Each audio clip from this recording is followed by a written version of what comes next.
We all have problems, doubts, and worries in life. Long ago, a warrior named Arjuna also felt scared and confused before a big battle. His friend, Lord Krishna, gave him wise advice. These words became the Bhagavad Gita, a book of timeless wisdom for everyone. In this video, let's learn simple life lessons from each chapter of the Gita that can help us live better and stay peaceful. The first chapter of Bhagavad Gita is Arjuna Vishada Yoga, the yoga of Arjuna's despair. It tells us that it's okay to feel confused, scared, or lost sometimes. Even the strongest people, like Arjuna, had moments when they did not know what to do. Before we find answers, we all go through doubts and fears. Accept your emotions. That is the first step towards clarity and wisdom. The second chapter of Bhagavad Gita is Sankhya Yoga, the yoga of knowledge. It tells us that you are not just this body or your thoughts. The real you is the soul, and the soul never dies. Life and death are natural, but your true self is eternal. So don't be afraid of change or loss. Focus on your duty and stay strong inside. The third chapter of Bhagavad Gita is Karma Yoga, the yoga of action. It tells us that do your work sincerely without thinking too much about what you'll get from it. Focus on doing your work well. The result will come when the time is right. What matters is your effort, not your attachment to the outcome. The fourth chapter of Bhagavad Gita is Jnana Karma Sannyasa Yoga, the yoga of knowledge and action. It tells us that when you act with the right knowledge, your work becomes a way to grow and help others. Learn to understand why you do what you do. When your actions are guided by wisdom, they turn into a form of worship and bring you peace. The fifth chapter of Bhagavad Gita is Karma Sannyasa Yoga, the yoga of renunciation. It tells us that you don't have to give up your work to find peace. Just give up your attachment to results. Do your duties with calm and kind heart. Real peace comes when you stop worrying about success or failure and focus on doing good. The sixth chapter of Bhagavad Gita is Dhyana Yoga, the yoga of meditation. It tells us that learn to control your mind. Stay calm in both happy and tough times. Make time for quiet thinking and meditation. When your mind is peaceful and balanced, you'll find real happiness within yourself. The seventh chapter of Bhagavad Gita is Jnana Vijnana Yoga, the yoga of knowledge and wisdom. It tells us that understand that everything in this world, people, nature, and all life is connected to one supreme power. When you realize this, you will see God's presence in everything around you and feel close to the divine. The eighth chapter of Bhagavad Gita is Akshara Brahma Yoga, the yoga of the imperishable. It tells us that the thoughts you keep in your mind, especially at the end of your life, shape what happens next. So always fill your heart with good thoughts, kindness, and faith in God. Live in a way that your last thoughts are peaceful and pure. The ninth chapter of Bhagavad Gita is Raja Vidya Raja Guhya Yoga, the yoga of royal knowledge.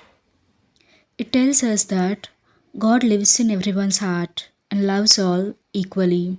The simplest way to reach God is through love, kindness, and faith. Even a small act done with a pure heart is precious to the divine. The 10th chapter of Bhagavad Gita is Vibhuti Yoga, the yoga of divine glories. It tells us that the divine is present in everything beautiful, powerful, and great. Whenever you see something amazing, whether in nature, a person, or an achievement, know that it's a reflection of God's glory. The 11th chapter of Bhagavad Gita is Vishwarupa Darshana Yoga, the yoga of the cosmic form.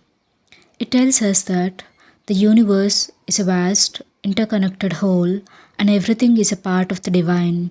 When you realize this, you see the bigger picture and understand that everything has a purpose in the grand design of life. The 12th chapter of Bhagavad Gita is Bhakti Yoga, the yoga of devotion. It tells us that the easiest way to reach God is through love and devotion. Be kind, patient, humble, and forgiving. God values a loving heart more than rituals or show. The 13th chapter of Bhagavad Gita is Kshetrajna Vibhaga Yoga, the yoga of body and soul. It tells us that your body is like a field and your soul is the one who experiences life through it. The body is temporary, but your soul is eternal. Understand who you truly are beyond your body and mind. The 14th chapter of Bhagavad Gita is Gunatraya Vibhaga Yoga, the yoga of the three qualities. It tells us that there are three qualities in everyone.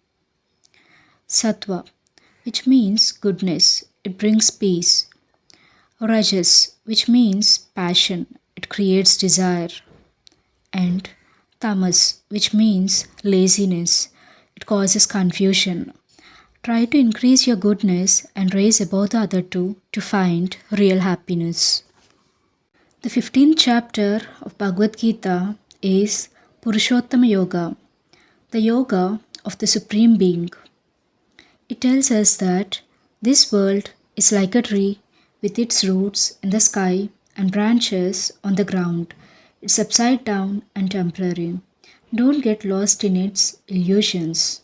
Find your way back to your true source, the eternal divine, which is God.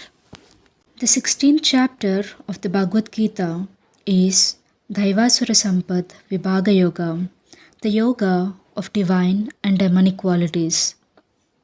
It tells us that there are good qualities like kindness, truth, courage, and calmness, and bad qualities like anger, greed, jealousy, and pride. Choose the good ones. They lift you up, while the bad ones pulls you down. The 17th chapter of the Bhagavad Gita is Shraddhatraya Vibhaga Yoga, the yoga of threefold faith. It tells us that your faith shapes your thoughts, actions, and future. Keep your faith pure and kind. Whatever you believe in, let it bring peace, love, and goodness into your life and to others. The 18th chapter of Bhagavad Gita is Moksha Sannyasa Yoga, the yoga of liberation.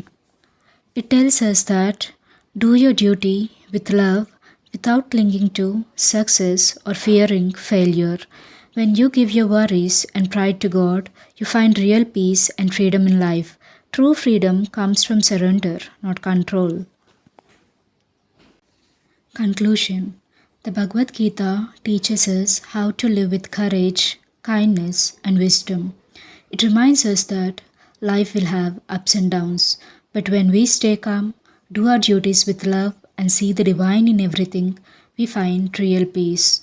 No matter who you are, where you are, these lessons can help you live a better, happier life from the inside out.